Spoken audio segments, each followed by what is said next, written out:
નમસ્કાર મિત્રો, હાલ આપ જે જોઈ રહ્યા છો તે હળવદ મામલતદાર કચેરી ખાતે ગતરોજ કવાડિયા ગામે જે ફોરેસ્ટ વિભાગ દ્વારા મનમાની કરવામાં આવી હતી, જેને લઈને આજે કવાડિયા ગામના ગ્રામજનો, સરપંચ સહિતના લોકો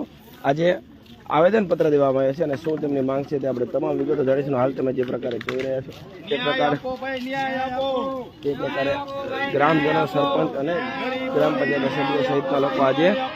મામલતદાર કચેરી ખાતે આવેદન પ્રમાણે કવાડિયા ગામે જે ફોરેસ્ટ વિભાગ દ્વારા મનમાની કરવામાં આવી હતી, જેના લક્ષ્ય જોઈ રહ્યા છો મિત્રો તે હળવદ મામલતદાર કચેરી ખાતેથી છે। હળવદ મામલતદાર કચેરી ખાતે કવાડિયા ગામના ગ્રામજનો, સરપંચ સહિતના લોકો જે ગતરોજ ફોરેસ્ટ વિભાગ દ્વારા મનમાની કરવામાં આવી હતી તેને લઈને આજે આવેદનપત્ર આપવા માટે આવી પહોંચ્યા છે। મોટી સંખ્યામાં ગ્રામજનો સહિત મહિલાઓ અને બાળકો સહિતના લોકો અહીંયા આવી પહોંચ્યા છે। જે નજારો તમે જોઈ શકો છો તે રીતે મિત્રો ગતરોજ ફોરેસ્ટ વિભાગ દ્વારા એક દિવાલ તોડી પાડવામાં આવી હતી, સાથે સાથે મકાનો તોડી પાડવાની પણ ઘટના સામે આવી હતી, જેને લઈને આ લોકો આજે આવેદન